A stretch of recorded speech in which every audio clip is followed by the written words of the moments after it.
Good afternoon and welcome to our weekly livestock update. I'm news anchor reporter for Brownfield, Meghan Grebner. With us again this week is Scott Brown with the University of Missouri. Good afternoon, Scott. Good afternoon, Megan. Let's start first and get right into it and see what happened this week in the livestock markets and maybe some news and notes that we need to take notice of. Yeah, I think when you look at where livestock markets have been this week, from a producer standpoint, we by and large talk about higher prices again this week. So perhaps more good news, just given that we continue to grow domestic meat supplies. Pork prices up $2 to $3 a hundred relative to where we started the week. I think also we've seen feeder cattle prices anywhere from $1 to $8 higher as we move through the week. So positive news there. Not a lot of fed cattle movement, but nothing that really weakens us on the fed cattle side from a cash standpoint. If we look at the wholesale side for a minute, it's been another good week. Pork cutout values still up about $2.70 relative to last week, and also the pork cutout value is up nearly $2 relative to last week. I think when you look at the makeup of that, loin and rib on the beef side continues to be important. Also, I think when you look at bellies on the pork side, we've got a pretty nice increase in belly prices this week. Scott, when we talk about this is good news, obviously, for livestock producers. Let's talk about what happens and how that relates and maybe translates into the meat case and consumer, especially when we always talk about wanting to continue to grow that demand for the product. Yeah, so I think, so of course higher prices probably reduces consumption, which I often will remind us that's different than talking about reducing demand. I think when you look at where we've been on the retail side, we have come down in terms of retail prices for many of these meat products relative to the highs that we would have seen in 2014. So although, yes, we've been seeing an increase from where we started in 2016, still lower than where we were with those record highs. I will say that the very good news is I don't think we've really seen demand weaken for products in terms of the domestic market.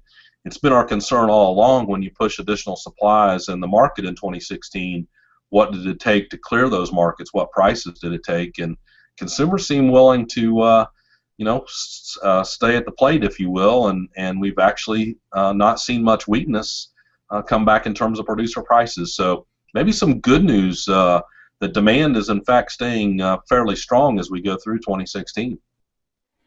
Scott, as we talk about higher prices for livestock producers, that's obviously, and I would assume, a really good thing, especially as we're seeing feed costs potentially go up, and we saw today's supply and demand report from USDA. Yeah, absolutely. I mean, it's a seesaw that we have going on in terms of profitability. Yes, we are getting some higher livestock prices. At the same time, we've seen both corn and soybean meal prices continue to move higher as we've looked through the week. USDA released their June WASDE report today, and I think when you look at the crop they expect to be harvested this fall, they raised corn prices another 15 cents a bushel, added $20 a ton to soybean meal prices. All of those things continue to point to feed costs moving up from where we were just a couple of months ago, and really requires, I think, strength in livestock prices not to turn a lot of bottom lines into some red ink for livestock producers. So it's nice that we're seeing the increase on both sides. To me, we have a lot of weather yet to unfold this year. If we do get into a short crop situation, which you hear some already talking about the very hot weather that we're going to see, well, it's already here in some places, but coming this weekend, suggesting that's a weather-related event that might drive prices for corn and soybean meal even higher. We'll have to wait and see. As you know, we're a long ways from this crop being made yet, but that's probably one of the concerns, that short crops gets us some pretty high feed prices quickly. And there is a long way to go in this growing season. And I look at, I actually drove to Iowa this weekend looking at the corn crops from Indiana through those I-states. There's a lot of variability and a lot of corn that didn't look really, really as good as it should this early in the growing season. Yeah, and I think you're already seeing some dryness in some of those I-states. I hear Iowa talking about a little bit of dryness. Some of the heat I think we've seen very recently, I hear some already saying, yeah, that corn rolled pretty quickly. in response to some heat. And again, we're way too early to get too worried, but I think we all remember 2012, where even at this time in 2012, I don't think we saw much of the concern that came as that 12 crop unfolded. So I never want to draw the same similarity from one year to the next, but it could still be a short crop we put in the bin this fall. Scott, let's talk a little bit. We mentioned that choice select spread. Any difference in that this week, or what are we seeing from that? Yeah, wow. So we continue to see that choice select spread widen considerably. I now think you can go back and say we're at the widest level we've seen since all the way back in 2003. A lot of factors going on, but again, I will continue to say the demand for some of the higher quality products seems to be important in driving where that choice select spread has gone. And I think we have to be paying attention to what signals we're seeing from consumers on that front when you're a cattle producer. It sure seems like we continue to say as consumers, we like better beef, if you will. And the idea of upper choice, prime, choice cuts, there's a lot of folks that seem to be investing in that. And I will sometimes go, it's a different risk management tool, if you will. We talk about risk management all the time. Sometimes investing in genetics might be a good risk management plan for some cattle producers. So it is good news that we see those higher quality products paying off on the beef side, and I don't expect we can keep the choice select spread as wide as we've gotten right now, but we'll certainly take the benefit of that right now. And take it while we can get it, right? Absolutely. Scott, we talk a lot about demand. I've been in Des Moines, Iowa this week for the World Pork Expo, and TPP has just been such a big topic for the pork industry. I'm assuming the same across really the livestock industry in general. As we look at that, how vital is that to profitability, pork industry, beef industry, as we look for places to put our product? Yeah, I think what happens outside the United States and in terms of demand growth is so much more important than what actually happens within the United States over the next decade or so. So I for a minute say, let's think longer term here. We've got a lot more consumers outside the United States that today eat a lot less beef and pork than we might in this country. And having access to those markets in a way that lowers trade barriers, I think is very critical long term. You take the Trans-Pacific Partnership, I'm hard-pressed to ever say it isn't anything but a big win for pork and cattle producers in this country. And there's really a couple of pretty simple reasons at play here. When you think about beef, I think Japan right away. We face larger tariffs for our products going into Japan today than the recently negotiated agreement between Japan and Australia.